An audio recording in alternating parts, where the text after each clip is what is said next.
Eh bien allez, on va s'essayer cette KTM rouge. Bon, c'est une vidéo à l'ancienne les gars. À l'ancienne. Hop. À l'ancienne, ça veut dire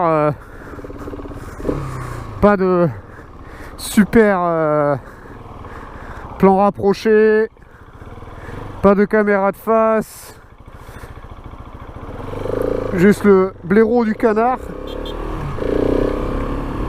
Donc Motomania qui nous prête cette belle gaz SM700. Donc la nouvelle, toute neuve, 700 km au compteur, 680 exactement. Donc rodage quasiment fini, hein. On va faire, il y a des orages là dans le sud-ouest, donc ça va être balade rapide avant qu'il pleuve. De toute façon, bon, je fais une vidéo sur cette 700, mais tout le monde la connaît. C'est une KTM rouge, hein, avec des jantes à bâton. Donc bon, la plupart des gens qui me connaissent savent que c'est la 690, je la connais. Donc bon, la question c'est quelles sont les vraies différences? Bon, allez, soyons clairs. Si vous êtes là pour voir vraiment s'il y a de la grosse différence, la réponse est non. Il n'y en a pas. Mais il y a plus de différence avec le gaz qu'entre la Husky et la KTM. C'est pour ça que j'ai trouvé qu'elle méritait une petite vidéo rapide. Mais bon, avant d'attaquer ça, on va déjà arriver au virage et on va parler de tout ça une fois qu'on sera au virage. Alors, les grosses différences. Numéro 1, c'est la plus apparente, hein. La plus apparente, c'est les jantes. Jantes à bâton, pas à rayon. Bon, personnellement, pour moi, je trouve ça dommage. Tout simplement parce que j'adore les jantes à bâton. Les jantes à rayon sur les supermods. Pour moi, c'est voilà, ça devrait toujours être ensemble, hein, mais il y a une raison technique. Putain, j'ai l'impression que là, ouais, je crois que il faudrait faire la pression du pneu avant. Elle est un peu basse. L'avant est flou et lourde, ce qui n'est pas normal d'un supermod. Et ça bouge. Ouais, la pression elle est off. Ouah, ok, donc 2, pas de wheeling. Donc bon, vu qu'il n'y a pas de... la pression est basse, on va rouler plutôt cool. Ouah, putain.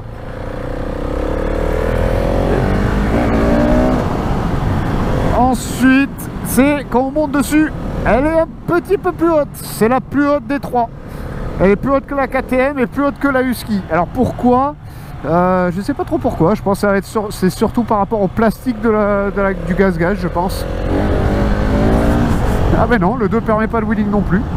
Bon, ABS traction control déconnectable, hein. Donc je vais le laisser. Après, on peut faire confiance aux gommards. C'est les Continental, les Conti Attack. Donc vraiment de la gomme, hein, ça colle. Ah, c'est bizarre.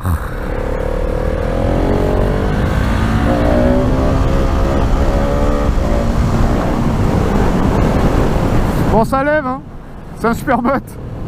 Ça fait 74 chevaux pour 148 kg. Donc la supermod qui est un petit peu plus lourde que l'enduro, bien évidemment, parce que on a les jantes beaucoup plus larges.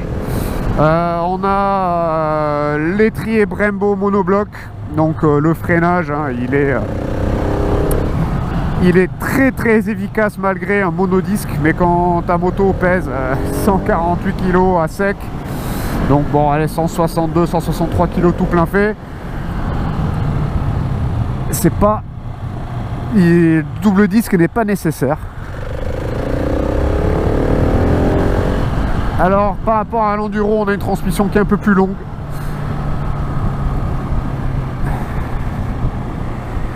Et en fait la raison technique des jantes à bâton, donc bon effectivement moi si ça venait qu'à moi j'aurais mis des jantes à rayon, mais il y a une raison technique pour les jantes à bâton, c'est que c'est plus léger.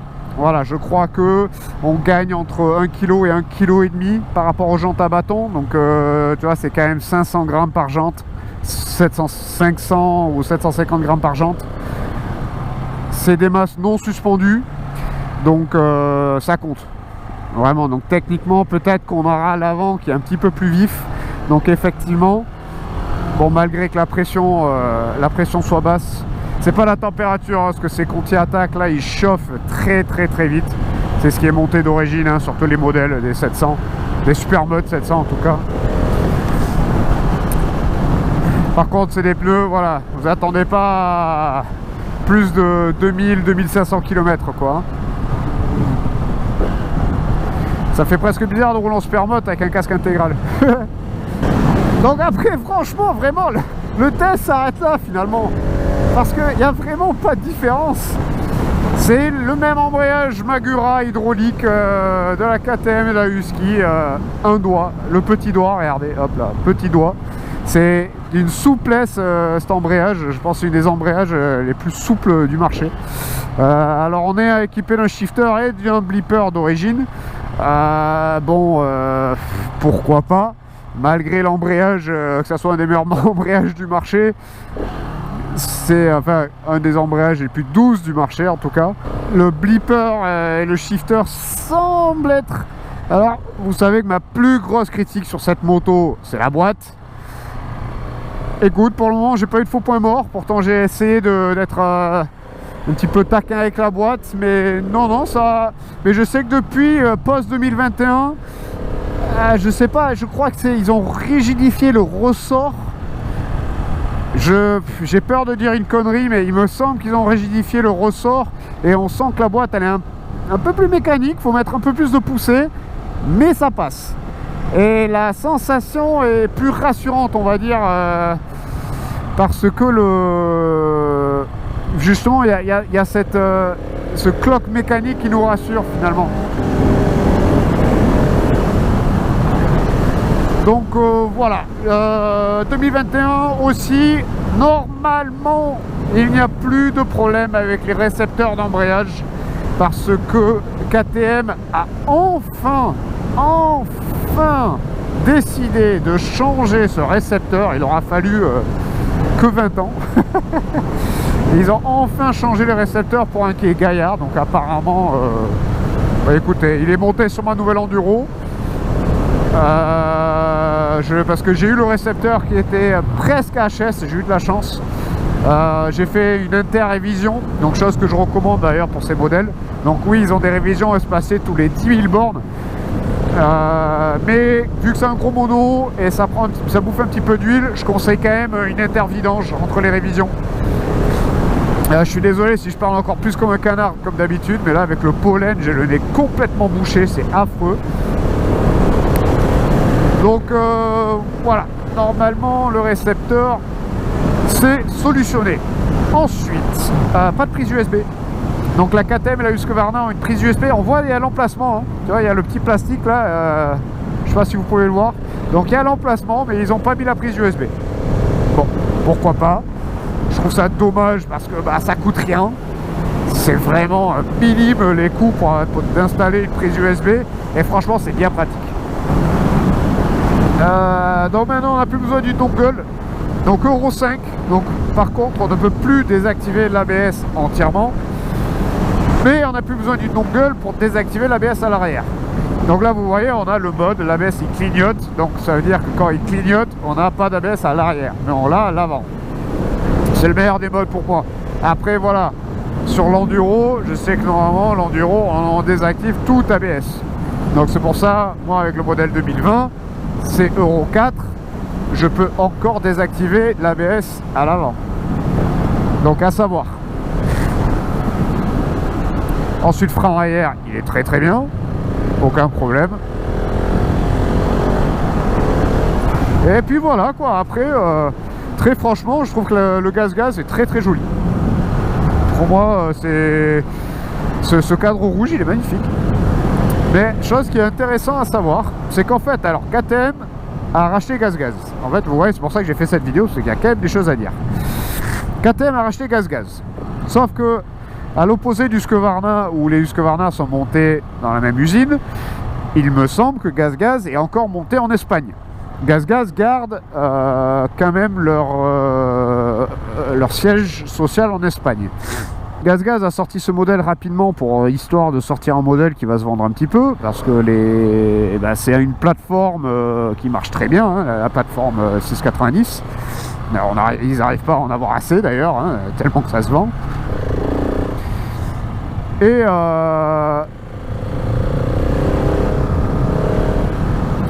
que du coup, voilà, donc le gaz-gaz apparemment est en train de travailler sur un modèle plus unique. Donc il va avoir encore plus de différence qu'avec la KTM, la Husqvarna. Sauf que voilà, ils ont sorti ça en attendant, genre voilà, le marché, vous avez celle-ci. Et en attendant, eux, ils sont en train de travailler sur un autre modèle. Alors je sais pas ce que ça veut dire. Je sais pas si ça va être un truc plus extrême tout terrain, plus léger, ou si justement ça va être plus routier. Je sais pas. Peut-être une version plus rallye. Je sais pas du tout ce que ça veut dire, mais apparemment, enfin, c'est ce qui est. C'est les rumeurs qui tournent. Bon. À prendre avec, avec des pincettes. Mais voilà, c'est ce qui est. Et j'ai trouvé ça intéressant. Bon, visuellement, c'est sûr que ce rouge là, il claque, il est beau. Il n'y a pas à chier, c'est un beau rouge, c'était un beau modèle. Chose que je trouve dommage, c'est que voilà, ils ont retiré la prise USB et que la moto est plus haute. Finalement, c'est des choses que je trouve négatives parce que finalement, dans le style de pilotage, j'ai limite l'impression que le guidon, ça va un petit peu mieux le pneu. Mais ça m'étonne que les Conti prennent autant de temps à chauffer. Alors on a presque l'impression que finalement le guidon maintenant est trop bas pour un Supermoto. Je voudrais être juste un petit peu plus haut pour gagner un petit peu, tu sais, de maniabilité, de facilité. Je sais pas, c'est bizarre. Donc, mais aussi parce que en fait finalement c'est un des plus gros défauts de cette moto, c'est la hauteur de selle, dans le sens où je sais que beaucoup de gens n'achètent pas cette moto parce que là, finalement c'est inaccessible en hauteur de selle. Moi je fais 1m75, donc je suis pas un géant, hein. Mais déjà moi sur l'enduro je l'ai déjà fait tomber parce que j'avais pas, après parce que je faisais j'essayais de sortir mon téléphone de la poche et je faisais le guignol à côté. Normalement je me concentre quand je m'arrête avec l'enduro. Mais voilà, c'est possible, ça peut arriver. Route humide.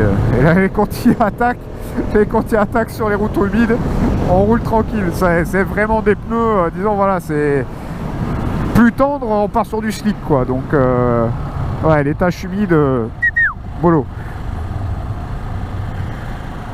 Donc, voilà, c'est encore plus haut.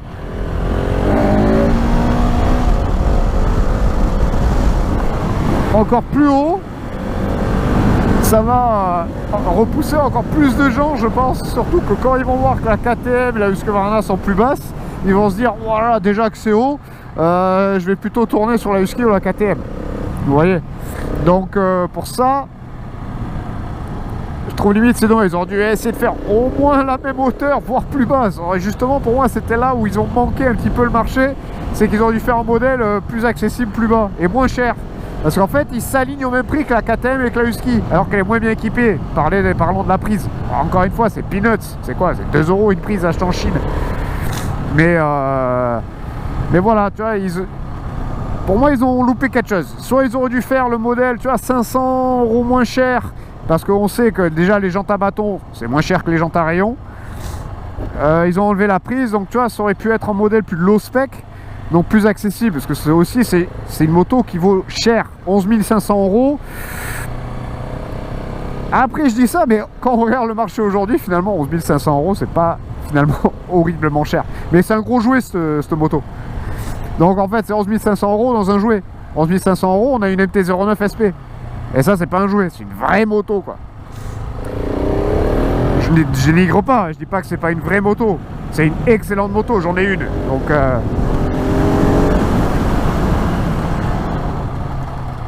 voilà. Et c'est voilà, c'est une moto de... Putain, je n'arrive pas à la mettre sur l'angle. Ouais, mais la pression, elle est basse. Et voilà, c'est une moto d'idiot. Voilà, c'est un jouet. Je trouve la selle plus confortable par contre que la KTM. Après, c'est pas dire grand chose. KTM, c'est une planche de bois, mais elle est plus moelleuse. Oh, les graviers, putain. Oh, l'herbe. Après, voilà quoi. Après, c'est la même suspension White Power Apex qui est magique. J'adore les nouvelles générations de White Power. Alors que j'étais critique hein, des suspensions White Power. Avant, j'étais bien critique. Mais aujourd'hui, il n'y a rien à dire. C'est des bonnes suspensions. Enfin, c'est de la bonne suspade. C'est du bon freinage. Le châssis, il est top. C'est juste que voilà. Ça reste un super mode. Donc, on a des conforts. On a des conforts supprimés par rapport à un Roadster qu'on peut avoir au même prix, quoi. Donc, par rapport à ça, oui, c'est un peu cher pour un gros jouet. Mais oh là là, quand tu es en mode débile, cette moto, encore une fois, c'est moi ce que je dis quand je recherche une moto. Pour moi, la moto, c'est pour me filer la banane. C'est pas la puissance max, c'est pas la vitesse max. C'est moi, je veux que la moto me fasse rire, quoi. J'ai envie de rigoler quand je suis sur la moto. Que ce soit la MT-09 qui se tord en deux quand tu commences à cravattaquer dans les virages, mais tu te fends la gueule. Quand tu sais comment ça marche, tu te fends la gueule. Cette moto, c'est un gros jouet, 11 500 €, c'est un super mode. Mais après, méfie-toi, hein. Il y a peut-être 13 litres et demi, mais c'est un putain de chameau ce moteur. 200 bornes, tu les fais facile. Dans la route, alors, quand je fais de l'enduro, je consomme un petit peu plus. Mais 200 bornes sur la route à l'aise. Et j'ai déjà fait, je crois, 260 km. Et je pouvais encore un peu. J'avais encore 2 litres. C'est vraiment un chameau ce truc. Pour ça, le réservoir de 13 litres et demi, ça me dérange pas. Il y a des gens qui disent, ah, 13 litres et demi, c'est pas assez. En soi, ils ont pas tort. Mais quand ta moto, elle consomme rien, franchement, cette moto, tu l'as consommée entre 4,5 et 5, quoi. Donc non, vraiment, c'est une excellente moto. Je le conseille, c'est vraiment une moto que je conseillerais à n'importe qui d'essayer, surtout quelqu'un qui n'a jamais goûté à du supermoto. Parce que oui, ces gens existent. Il y a des gens qui n'ont jamais roulé en supermoto, les pauvres. Je sais. Donc il faut vraiment que vous essayiez une supermoto. Donc, allez chez Clem, à Motomania. Il est à l'Escar. C'est le concessionnaire MV Agusta Gaz. C'est le modèle il est en essai actuellement. Je crois qu'il a même l'enduro, peut-être pas à l'essai, mais il a reçu l'enduro.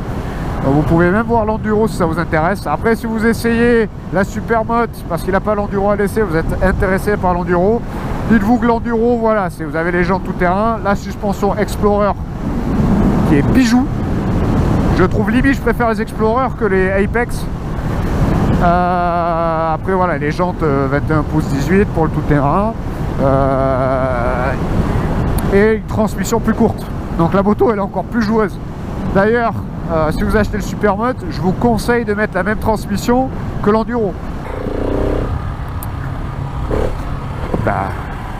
Qu'est-ce qu'elles sont bien ces motos, putain. Franchement, si vous avez jamais roulé en supermoto, putain mais faites-le. Vous attendez quoi? Faites-le! Bah, surtout si vous vivez en région, que ce soit montagneuse ou sinueux. Allez, petite vidéo très rapide. Juste pour vous montrer de la troisième personne un peu la moto. Surtout qu'en plus du coup, j'ai pas pu finir la vidéo, j'ai plus de mémoire, donc c'est pour ça que ça a coupé d'un coup. Donc je vais faire le outro comme ça, donc Motomania, merci Clément hein, pour l'essai. Donc voilà les petites différences. Les jantes à bâton. Sont pas moches, c'est les mêmes jantes que les KTM 390, donc un petit peu en étoile, comme ça là. C'est joli. Moi j'avoue le truc qui me fait grave craquer, c'est ce moteur en argent, en gris comme ça là, je le trouve très joli. Vraiment, C'est vraiment la touche qui fait joli, parce que le moteur en noir ou en gris foncé, ça aurait été trop sombre, avec tout le rouge et noir de la moto. L'optique est un petit peu différent, avec le garde-boue, un peu plus à la gaz-gaz, hein, avec le dessin plus gaz-gaz. Aussi, petite chose, je sais pas si c'est sur les nouveaux modèles de KTM, mais il y a un trou pour accéder à la vis de réglage pour l'inclinaison du phare. Et ça, c'est chiant avec la KTM, parce qu'il faut tout démonter pour le régler. Et là, il y a un trou pré-percé. Petite chose, mais très bien. Voilà.